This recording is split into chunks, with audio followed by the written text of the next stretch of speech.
ইহতিমাম বিতাসফিয়াতি সুফুফ। এখন আরেকটি মাসলা বর্ণনা করছেন যে ইমামের ক্ষেত্রেও, ইমামেরও দায়িত্ব আর মুসল্লিরও দায়িত্ব হচ্ছে যে কাতার সোজা করার ক্ষেত্রে গুরুত্ব দেওয়া।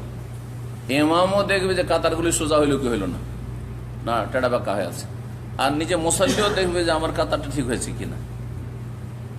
হাত্তা আউজাবা যালিকা শাইখুল ইসলাম রাহিমাহুল্লাহ, ইমাম শাইখুল ইসলাম রাহমাতুল্লাহ আলাইহি, ইবনে তাইমিয়া রাহমাতুল্লাহ আলাইহি, তিনি ওয়াজিব বলেছেন, কাতার সোজা করা ওয়াজিব। এটি সঠিক মত, কারণ নবী সাল্লাল্লাহু আলাইহি সাল্লাম শক্ত ভাষা ব্যবহার করেছেন। কাতার যদি সোজা না করা হয় তাহলে অন্তরে ফাটল ধরে যাবে, শত্রুতা পয়দা হবে, ফিতনা সৃষ্টি হবে, জি মহব্বত চলে যাবে মানুষের, স্বাভাবিক। দেখেন পাশে আপনার যদি কেউ নামাজ পড়তে দাঁড়ায় আর আপনার সাথে না সাঁটে দূরে থাকে, তো ওর মনটা খারাপ হবে না, হবে না? মন খারাপ হওয়া মানে তো অন্তর ফাটল ধরছে। আমার এটা পরীক্ষিত একবারে। একটা লোক একবার আপনার পাশে সুন্দর হয়ে দাঁড়াইল, কাতার সোজা করে সেঁটে ছুটে, আর আরেকটা লোক আপনার ছাড়তেই চায় না, দূরে, অন্তরে একটা ঘৃণা হবে না, মহব্বতের বিপরীত হবে। তারপর শয়তান ওয়াসওয়াসা দিবে যে মনে হয় আমি বিশেষ করে যদি পাশে গরিব থাকে আর আমির একজন অনেক ধনী মানুষ, হ্যাঁ উন্নত মানুষ, আর একজন গরিব মানুষ একটা ক্লিনার আমার পাশে যদি দাঁড়ায়, আর যদি আমি সেটে না লাগি তো হীনমন্যতে ভুগবে না যে আমাকে হয়তো ঘৃণা করছে, করবে না আমাকে ঘৃণা করছে, আমি ওকে ঘৃণা করি, এটা মানুষের স্বভাব। জি এইভাবেই ফাটল ধরে আসলে। এই কথাই বলেছেন নবী সাল্লাল্লাহু আলাইহি ওয়াসাল্লাম। আনাস রাদিয়াল্লাহু তাআলা বর্ণিত হাদিস রয়েছে, সাওয়ু সুফুফাকুম, তোমরা তোমাদের কাতারগুলিকে সোজা করে না, ফাইন্না তাসফিয়াতাস সুফুফি মিন তামামিস সালাহ, কারণ কাতার সোজা করা নামাজের পূর্ণতা। তাহলে কাতার যদি সোজা না থাকে তাহলে নামাজ অসম্পূর্ণ, নামাজ অসম্পূর্ণ যখন নামাজ থাকছে তার মানে কাতার সোজা করা হচ্ছে ওয়াজিব। এবার বুঝতে পেরেছেন? বুখারী মুসলিমের হাদিস। নোমান বিন বাশির রাদিয়াল্লাহু তাআলা আনহু থেকে আরো বর্ণিত হাদিস রয়েছে, নবী সাল্লাল্লাহু আলাইহি ওয়াসাল্লাম বলেছেন, লা তুসাউন্না সুফুফাকুম, অবশ্যই তোমরা কাতারগুলিকে সোজা করবে তোমাদের। আওলা ইউখালিফান্নাল্লাহু বাইনা উজুহিকুম, আর না হইলে আল্লাহ পাক তোমাদের চেহারাগুলির মাঝে বিরোধ সৃষ্টি করে দেবেন। চেহারাতে বিরোধ, এর একটি অর্থ হচ্ছে চেহারা বলে এখানে কলবকে উদ্দেশ্য করা হয়েছে। অন্তরে বিরোধ মানে দ্বন্দ্ব সৃষ্টি হয়ে যাবে, শত্রুতা, বিদ্বেষ, ঘৃণা সৃষ্টি হবে। আপনি একজন গরিব দেশের মানুষ আর একটা অনেক ধনী দেশের মানুষ, আপনার পাশে যদি নামাজ পড়তে দাঁড়ায় আর যদি আপনার সাথে না ছাটে তো হবে না একটা শত্রুতা। অথবা অন্য রঙের একজন কালো মানুষ, আফ্রিকান, ওর পাশে আমি যদি দাঁড়ায় আর যদি না ছাটি তো স্বাভাবিক ওর অন্তরে শয়তান ঢুকে পড়বে যে আমাকে কালো বলে ঘৃণা করছে, করবে না?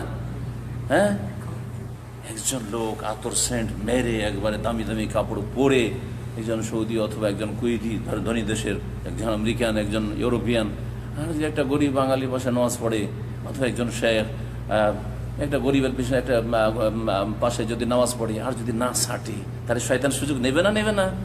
তো বিরোধ সৃষ্টি হবে। বাইনা উজুহ বাইনা কুলুবিকুম, অন্তরে তোমাদের আল্লাহ বিরোধ সৃষ্টি করে দেবে, মহব্বত পয়দা হবে। নামাজ পড়ার উদ্দেশ্য মহব্বত পয়দা করা, কোথায় মহব্বত হবে না। আর কেউ বলেছেন যে তোমাদের চেহারাকে আল্লাহ পাক পরিবর্তন করে দিবেন। আরেকটা অর্থ কি, তোমাদের চেহারাকে তোমরা কাতা যদি সোজা না করো তো তোমাদের চেহারাকে আল্লাহ পাক কি করে দেবেন, বিকৃত করে দেবেন, যেটা আছে তার খেলাফ করে দিবেন। বিকৃত মানে চেহারাকে বানর শুকুরে পরিবর্তন করে দিতে পারেন। আল্লাহ সক্ষম কিনা? সক্ষম। আর এক হাদিসে রয়েছে, যদি ইমামের আগে কেউ জেনে শুনে রুকু থেকে মাথা উঠিয়ে নেয় তাহলে কি হবে, ওয়াল্লাযী ইয়ারফাউ রাসাহু ক্বাবলা আল ইমামি আন ইউহাওবিরা আমা ইয়াখশাল্লাযী ইয়ারফাউ রাসাহু ক্বাবলা আল ইমাম আন ইউহাওবিরা আল্লাহু রাসাহু রাসা হিমারিন আও সূরাতাহু সূরাতা হিমার।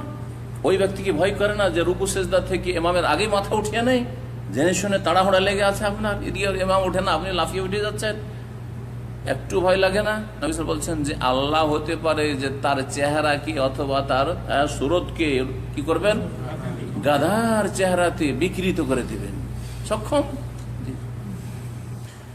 এটা বোঝানো হয়েছে, কেউ বলেছেন তাসবিয়াতুস সুফুফ তা'দিলুহা, কাতার সোজা করা মানে কাতারকে বরাবর করা, বে মুহাযাতিল মানাকিবি ওয়াল আকওয়াবি, কাঁধের বরাবর কাঁধ করা আর টাখনার বরাবর টাখনা করা, এবং কাঁধে কাঁধ মিলিয়ে টাখনায় টাখনা মিলিয়ে নামাজ পড়া, এটাও অনেকেই ওয়াজিব বলেছেন, আর কেউ সুন্নাত বলেছেন, ইখতিলাফ মাসলা, কিন্তু এই ক্ষেত্রে তাগিদ রয়েছে। তাই বলছেন লেখক, ওয়ামিন তাসবিয়াতিস সাফফি সাদ্দুল ফারাজ ওয়া তারাস বাইনা সুফুফ, আর কাতার সোজা করার অন্তর্ভুক্ত হচ্ছে ছিদ্র বন্ধ করা। শয়তানের জন্য ছিদ্র রাখেন, দুই পায়ের মাঝখানে, দুই মুসল্লির মাঝখানে ফাঁকা না থাকে, যেমন আমাদের দেশের মজাবধারীরা রাখে। ও তারাস বাইনা ফি সুফুফ, আর কাতারগুলিকে একবারে মিলিয়ে নাও।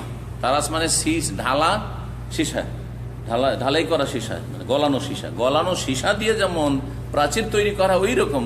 তার মানে কি সেটা দাঁড়াইতে হবে। তাহলে এই হাদিসগুলো আমল করার ক্ষেত্রে খুব ত্রুটি মানুষের।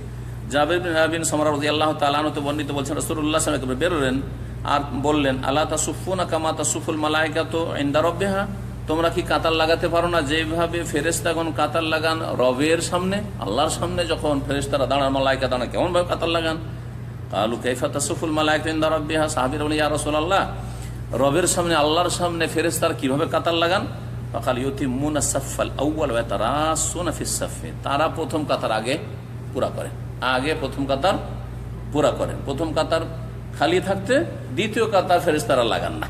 আল্লাহর সামনে যখন তারা দাঁড়ান আল্লাহর আদেশ শোনার জন্য, আল্লাহর হুকুম পালন করার জন্য, এবং তারা কাতারকে কাতারের সাথে মিলিয়ে নেন। ওয়া তারাসুনা ফিস সাফে, কাতারকে কাতারের সাথে মিলিয়ে নেন। তাহলে বোঝা গেল যে আপনার গায়ের সাথে গা মিলতে হবে, কাঁধের সাথে কাঁধ মিলতে হবে, পায়ের সাথে পা মিলতে হবে।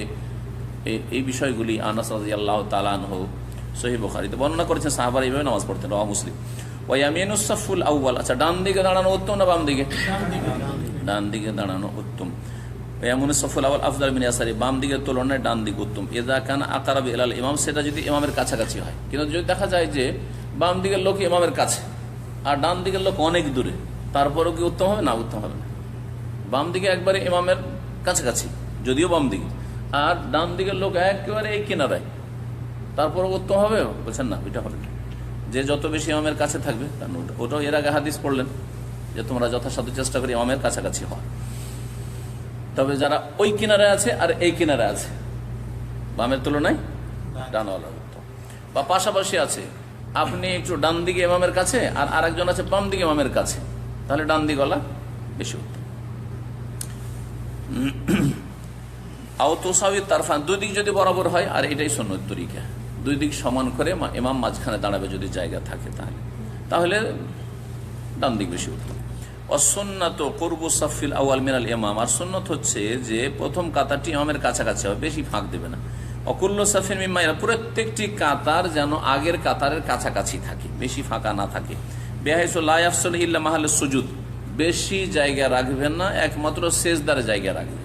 একটা ছাগল বকরি যেতে পারে এইরকম কিছু জায়গা, আধা হাত খালি, এতটুকু যদি থাকে তাহলে চলবে। ওয়াদামু শুরুফিস সাফিস সানি, দ্বিতীয় কাতার শুরু করবে না হাত্তা ইয়াকতামিল আউয়াল, যতক্ষণ পর্যন্ত প্রথম কাতার পুরা না হবে।